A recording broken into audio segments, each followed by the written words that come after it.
नमस्कार दोस्तों, बुद्धिवाड़ी coaching centre YouTube channel पे आपका हार्दिक स्वागत, आपका हार्दिक अभिनंदन है। आज हम बहुत ही महत्वपूर्ण अध्याय लेकर के आए हैं। हिंदी की पहली कक्षा में हम पढ़ेंगे संधि।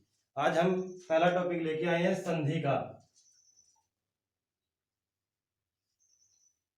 संधि हम दो तरीके से लिख सकते हैं, दोनों शब्द शुद्ध माने जाते हैं।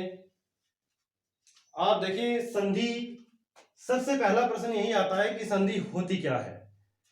संधि का शाब्दिक अर्थ होता है योग। संधि का शाब्दिक अर्थ होता है योग।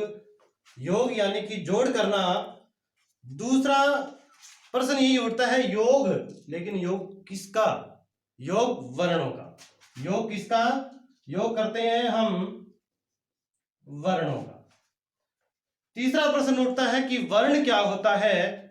देखिए, भाषा के तीन अंग होते हैं। भाषा के तीन अंग होते हैं, वर्ण, शब्द और वाक्य। भाषा के तीन अंग होते हैं और भाषा का सबसे छोटा अंग यानी कि सबसे छोटी इकाई वर्ण कहलाती है। भाषा की सबसे छोटी इकाई वर्ण कहलाती है। फिर प्रश्न उठता है वर्ण कितने प्रकार के होते हैं। वर्ण होते हैं दो प्रकार के।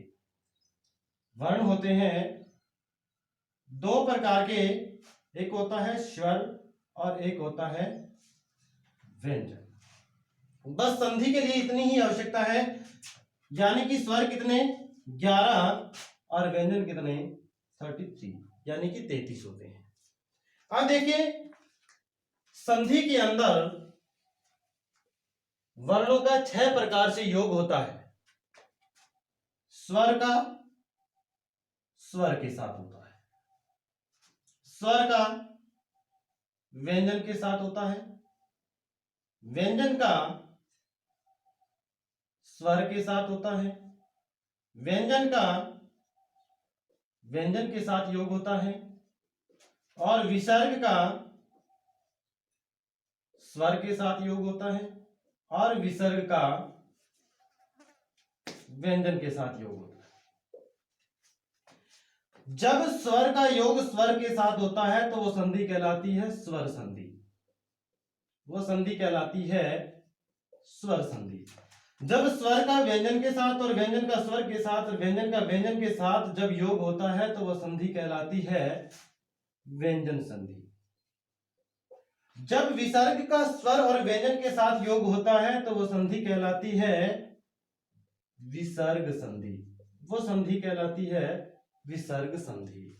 आज हम इन तीनों में से एक के ऊपर वार्ता करेंगे और बहुत ही जबरदस्त तरीके से शॉर्ट ट्रिक के माध्यम से, शॉर्ट मेथड के माध्यम से हम करेंगे। देखिए, हम स्वर संधि को पहले लेते हैं।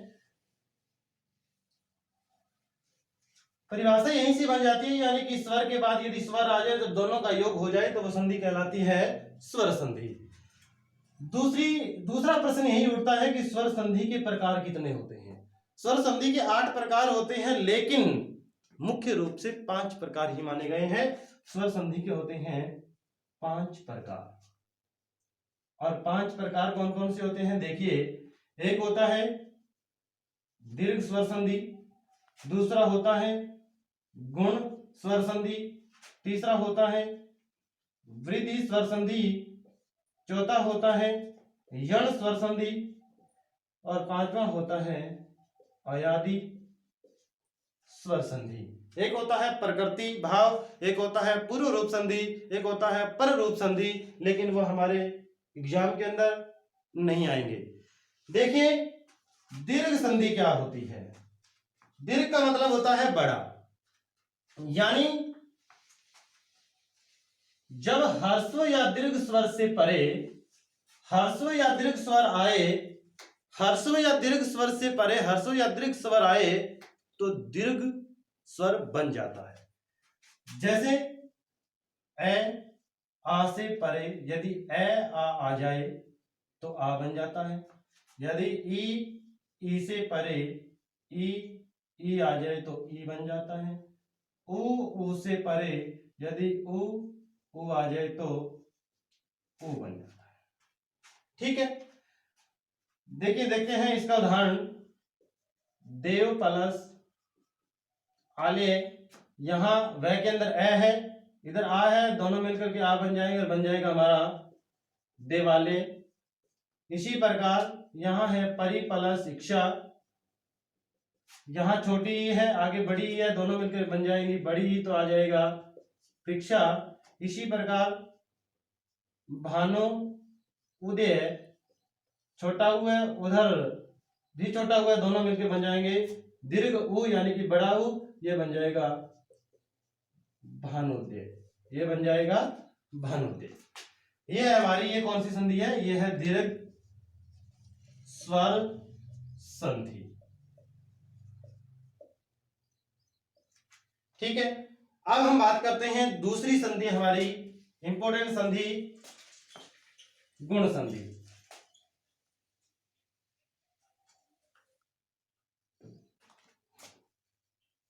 दूसरी आती है हमारी गुण संधि।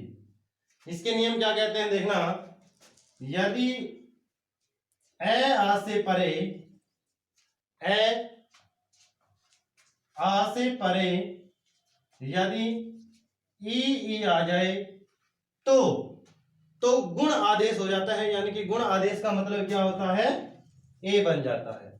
यदि ए आ के बाद ई आ जाए तो क्या आदेश हो जाता है, ए आदेश हो जाता है।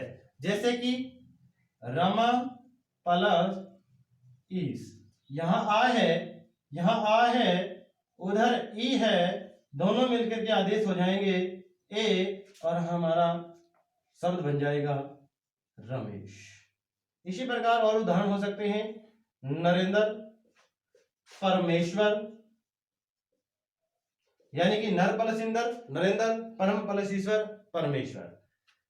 दूसरा इसका नियम कहता है हमारा, यदि ए आ के बाद यदि उ आ जाए तो संधि बन जाती है, हमारा स्वर बन जाता है ओ, यानी ए आ के बाद यदि यू आ जाए तो आदेश गुण आदेश होकर के क्या बन जाता है, ओ बन जाता है। जैसे कि महा प्लस उत्सव, महा प्लस उत्सव, यानी कि ये क्या है, आ है, उधर उ है, जब दोनों मिलेंगे तो ओ बन जाएगा और हमारा शब्द बन जाएगा महोत्सव, हमारा शब्द बन जाएगा महोत्सव। देखिए इसका और उदाहरण है, नर प्लस उत्तम, नर प्लस उत्तम, यानी कि ए है, ए के बाद उ है, दोनों आदेश होकर के ओ जो हो जाएगा, आ जाएगा नरोत्तम। इसी प्रकार पुरुष प्लस उत्तम, पुरुष प्लस उत्तम पुरुषोत्तम, पुरुष प्लस उत्तम, यानी कि यहाँ ए है, इधर उ है, दोनों आदेश होकर के बन जाएंगे ओ, और हमारा शब्द बन जाएगा पुरुषोत्तम। इस वीडियो के लिए इतना ही। हम नेक्स्ट वीडियो के अंदर स्वर संधि को कंप्लीट करेंगे। आपका बहुत बहुत धन्यवाद।